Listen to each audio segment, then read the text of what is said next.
get my notes set up. Okay, guys.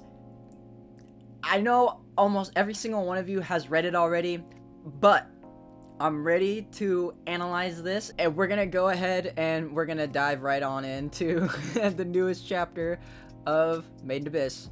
It's called The Bottom of the Abyss. And so we pick up with Reg helping Tapaste with bathing the twins.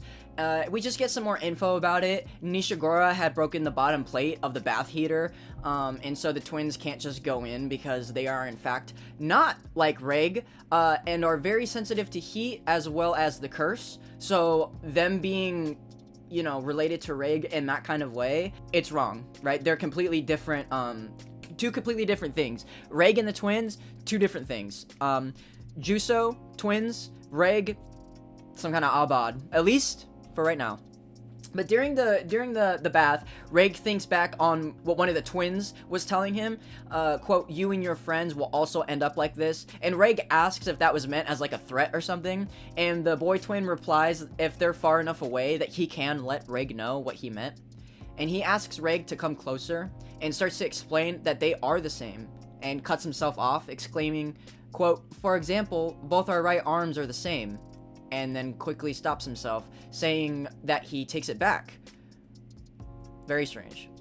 So we then transition to some character building, with the twins asking Reg if he can feel even the extending segments of his arm, and Reg responds that he can, but that he's resistant to a lot, so it doesn't really matter. Which then the twins proceed to lick his arms. Yeah, yeah. Reg reasonably is like, dude, what the hell is happening right now? When one of the twins let us know that it is Shalti. Anyway, after some awkward situations with Reg and then Tapaste suggesting some out-of-pocket shit, bro, and Reg's response is pretty much mine after reading that, cause Jesus Christ. But we move on past all that crazy stuff, and, to what else is nipples. But it's kind of important, because they ask, Hello Abyss Squad, Rico gang, quote, "You're not Juso then," end quote. And they ask if Faputa has 6 nipples, which is Sakushi being Sakushi, but also lets us know that Faputa and Nanachi are byproducts of different circumstances, right? So Faputa being born from a relic, and Nanachi being born from tweaking the curse a little bit. And then we move on to some of my favorite scenes, and this time is no different. Hail Hex and Rico gang settle in to get ready to eat some food that supposedly smells delicious, of course. Nanachi asks Reg to test it out to make sure that there's no poison, and man, this is awesome. So Nishigura stands straight up and is like, "If you have something to say it right now. How dare you be suspicious of our leader?" And Tapaste is like, "Okay, you know, like, cool it down a little bit. What would you do if you were in their shoes?" And she just is like, "I don't know." It's fucking awesome, dude. She really cannot empathize with even food. But Sarajo just tells everyone it's pretty reasonable, saying, quote, "Those who slack get eaten by the netherworld. It's the right amount of caution for keeping a squad afloat," end quote, and proceeds to call Nanachi by Na-chan. Bro, she's got it out for Nanachi. Nanachi, she's just so done at this point. But the food, Hail Hex specialty, string meat stew, stewed meat that's been roasted further and then made into a soup. Reg drinks a little and no expression. Nothing like when he eats Rico's food. But there's no poison, so Rico sees his expression and asks, you know, like, what's wrong? And Reg is just like, "Rico, you have to try it. Something's going on here." And Reg is completely lost as to why. Nanachi digs in and immediately just loves it. But she was eating garbage and type 4 rations like her entire upbringing, so that's understandable why she doesn't really care about the taste. They offer some to Faputa, and she's like, "Faputa only eats what Rico makes so soon." It's so cute.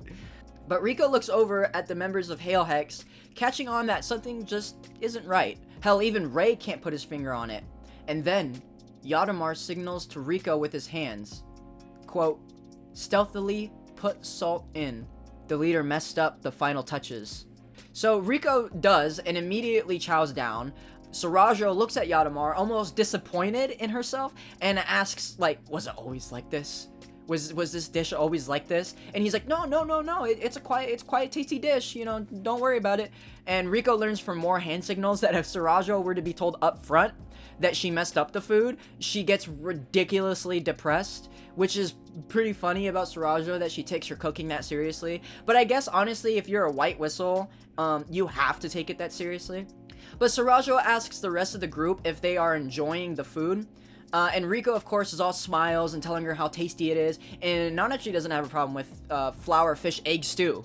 So, and Reg is just stuck in the middle, like, looking at them like, I gotta be missing something here, man. There's gotta be something. And then we have our little fluff ball here, chowing down on some food.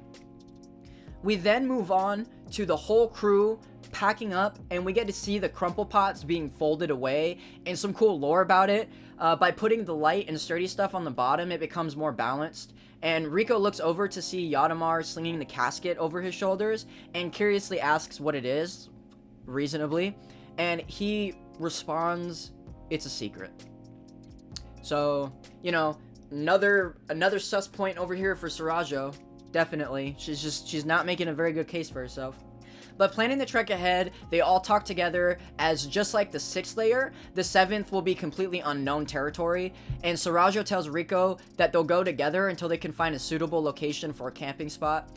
Now, I don't know if this is just because translation, or I'm just dumb and I just didn't get it, but Riko is like, I would have liked to go together, and then Sarajo blurts out, quote, to adventure is to venture on your own into danger. That struggle and joy is something you would want to experience with your companions. I approve.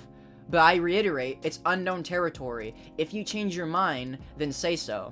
And Riko tells her they'll temporarily make it a joint operation. But didn't she already say that when they were first looking at the map on the first page? But it's not a huge deal in the grand scheme of things. I just got confused with it. Cue panning shot of the heroes walking badass towards us. We then get some insight on what the rest of Riko gang think about Riko's idea of conjoining the groups for now. And Riko saying how Nanachi and Faputa seem pretty much against it. And Nanachi just tells Riko how she's feeling, telling her, quote, you're definitely dragging us into something troublesome, but it's our squad leader's will, so I'll respect it. Faputa putting her 2 cents in, exclaiming they are dreadful. Nothing can be done about it though, so she'll come to make sure that everybody is safe. And then snowball Faputa. Nanachi brings up a very good question and asks what everyone thought about the twins saying they can't say why they don't have limbs. She continues her stream of consciousness with, quote, if I tried to guess from the air around them, it would seem like it'd be related to the ability of the two, right? They continue to theorize with each other. Maybe if you made them remember, you'd end up like them. Nanachi continues to ask the real questions like, okay, but what would that mean? Thinking they might rip the enemy's limbs off and get into talking about the prosthetics they have. Riko, with all of her knowledge, seems to have some kind of idea, and her guess would be Third Works, the relic that Rake has on his hand. Probably from a deeper depth, as we know relics get more complex and advanced the further we go down. As we learn, these ones move even after being removed. But these could possibly be from the 6th layer, the 5th layer, or something like that, because they do kind of split off like that, and then the pattern on the actual leg part itself is kind of like swirly and complex and stuff. And then we see it. What I thought was the entrance to the 7th layer itself is what we can only refer to as, quote, an eye of the abyss, and Riko remarks to herself, and also thinks about how it feels almost like a living creature.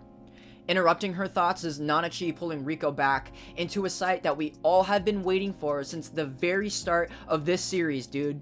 I introduced to you guys the 7th layer, the final maelstrom. And guys, from here on out, this chapter goes crazy, dude. Okay. So Sarajo turns to Riko, who is still awestruck on the mere sight of this fleshscape, okay? And is willing to reveal more of what she knows of the Hariyamara collection in hopes that her squad figures something out.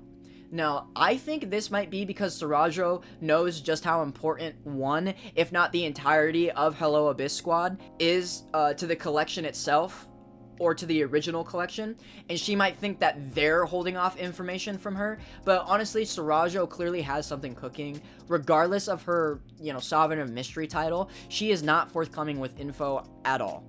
Faputa stays on top of Reg, keeping lookout for any of the new predators in the 7th layer, and Reg, quick on his feet, asks Sarajo why now of all times did she decide to share her rest of her collection that she knows.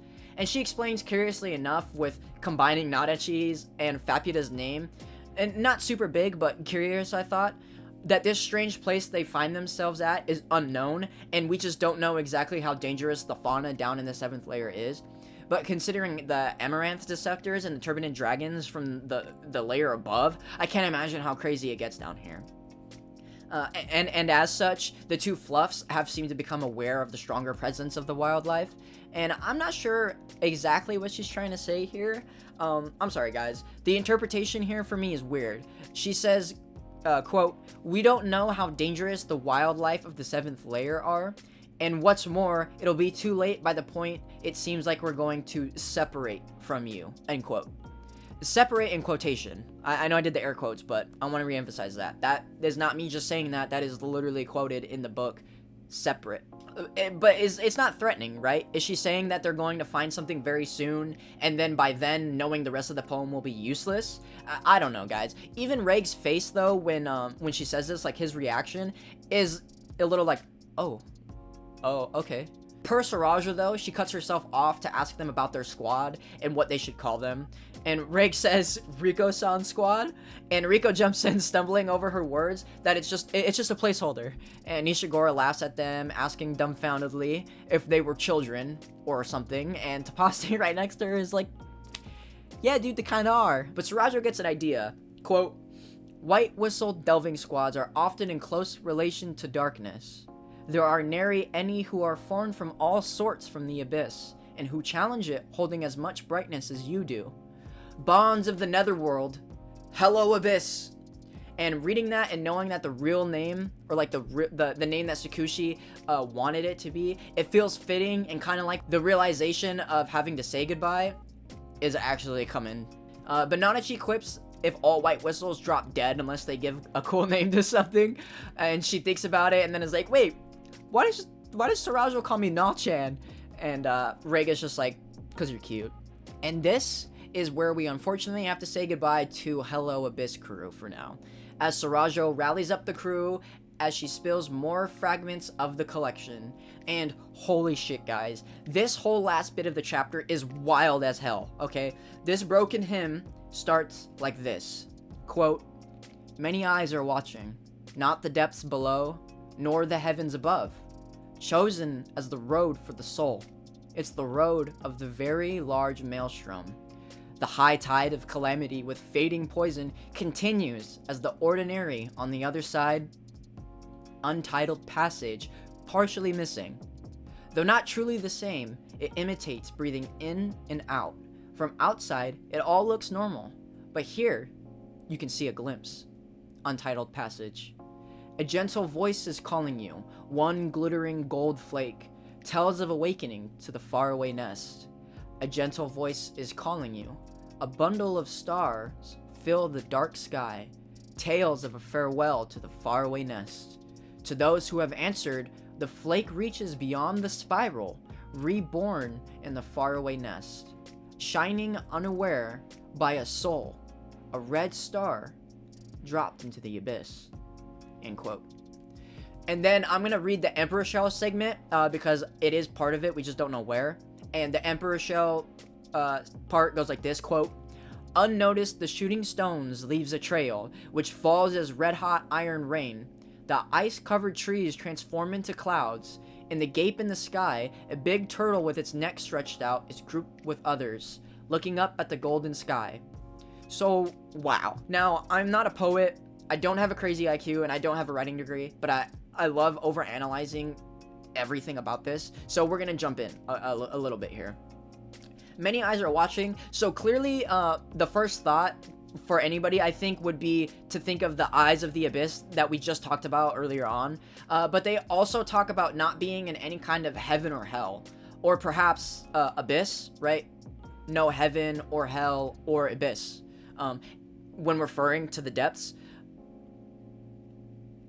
But they also talk about not being in any kind of heaven or hell, or perhaps abyss itself, when referring to the depths.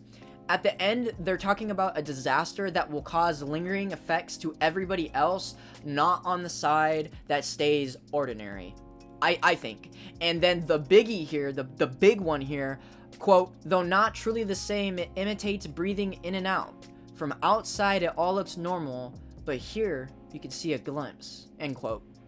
Like, dude, if this is actually part of the original collection and not, like, the flushed down version that's been passed down over games and stuff, this is pretty much confirmation that the Abyss, or something buried far beneath the Abyss, is alive and controlling it, right? The breath of the Abyss, and I don't want to spoil anything. We'll get there, okay? We'll get there. But this is a huge step forward in theory crafting for the series. The rest of the stanzas here, I think, are referring to the Miko or the Golden City in the last spot for reincarnation, or something similar to that.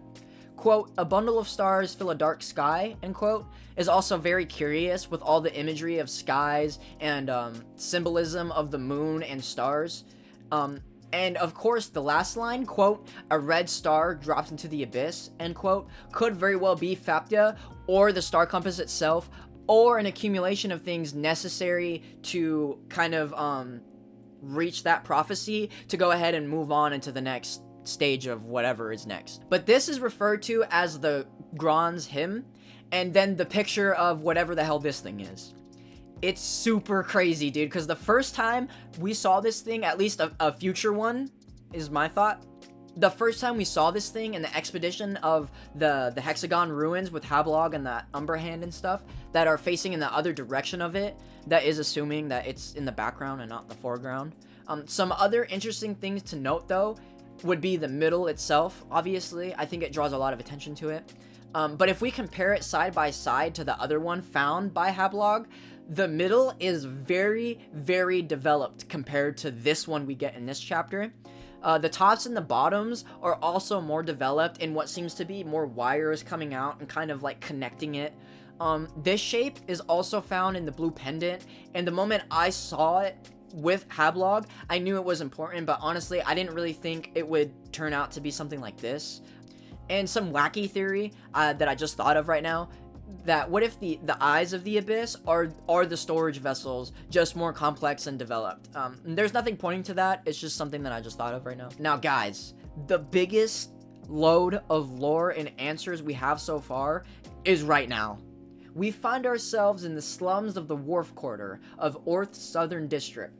Following Ozen and Giro, where we left off last time with them, Ozen was talking about the birthday death disease and tells Giro that she'll help him with his plight if he accompanied her with some drinks, and then proceeds to ask Maruk to, quote, prepare two of mine, end quote. And then we pick up back here, presumably, where Ozen and Giro are heading. And it seems to be as they're walking, they're talking about the birthday death disease and the Hario Mara song, the nursery rhyme and its relevance towards the birthday death disease, saying that in order for something like this to become nursery rhyme, that the nature must have a touch of the occult to it, and that in this rhyme, the quote 2,000-year breath is even written in it, or some people believe. So the curse, the force field, if we are to take this literally, and from what we know from, hanging out with Hello Abyss crew, the breath of this entity, this beast, this god, whatever, the Abyss itself, is the force field, is the curse thing that is, maybe that is not what is causing it directly, but, the thing you pass through is its breath, or referred to as breath. We then get a badass shot of Ozen being Ozen, telling some guy to fuck off, basically. And this guy is reasonably shitting his pants, okay? Telling the guy on the other side of his communicator that it's a white whistle. And the sensible dude tells him to, don't even think about it. Quote, it's not your job to go up against a monster. Let me deal with her in the back, end quote. Ozen snatches the comm headset from this guy. And Giro curiously asks, where are we heading? Why are we here? What's going on? Is this some kind of shortcut? Is this the shortcut you're talking about? And she kind of brushes it off and, immediately changes the subject and asks him, Giro, have you ever met a pair of twins? Guys, holy shit. Holy shit. He responds, no, but he had heard there was a pair of brother-sister twins from the Northern District, but that he's never really seen them. Quote, if I recall, it was something about twins being extremely rare, end quote. And then Ozen drops a fucking bombshell, which by this point isn't too surprising with her character. But she agrees and tells him plainly, quote, In Orth, there either is or isn't a single pair of twins every 30 years. Aside from those children from the Northern District, there was another pair of twins in this wharf quarter. Their names?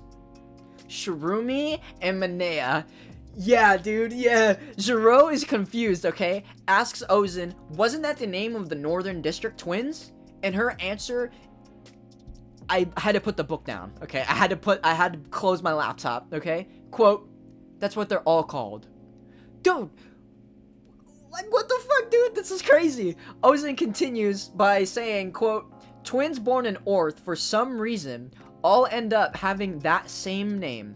All for different reasons. Whether they took some letter from their parents' names, it just came to them when they saw their faces, or they put a twist on a proverb from overseas, whatever the reason, they end up all with the same name.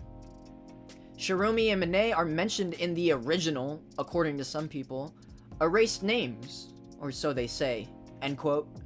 Which is curious to say because we were introduced to Shirumi and Minea, or at least one of them, obviously, the non-Juso twins, okay? So it'd have to be the Northern District, right? Anyway, I'm not gonna go into that. That's off script. We were introduced to them, though, when they were talking about distant characters, which are older versions of netherglyphs that Orth took to make their alphabet. And Jiro responds like, okay then, so we're going to see them, right? That's why we're here. And Ozen, like always, says this in the most cryptic way ever. Quote, well, it is a place with a relation to them. That's right, this is, if I had to say, the site of an accident, I guess, end quote. Ozen leads Jiro down a dark basement staircase looking area, tells whoever is on the other side that she's coming in, and crunches the wooden door, reveals who she's been referring to this whole time. Quote, some fool who was in an accident, or rather, the sole survivor of the curse that's spilling onto here, end quote. Now, everything about this chapter is curious. I've been saying it this whole time. But especially if this guy is related to the twins in like a familial sense, and from the Southern District, that they're Jusos, it would make sense, and it would be cause to assume that the nest that everybody's talking about, that the shortcut that Jiro was referring to, that Kervali and Tapaste talk about, is indeed here in the wharf quarter, or even like in that dude's house. Like that dude is like sitting on top of like a giant hole that leads into the 6th layer. This chapter is nuts, okay? I'm still theory crafting and brainstorming ideas. I'm talking to Volpalox and specials on Reddit. I'll put their handles down in the description so you guys can go down there and check them out. Really good guys. Really cool people. Have a lot of cool ideas on this series that I connect with.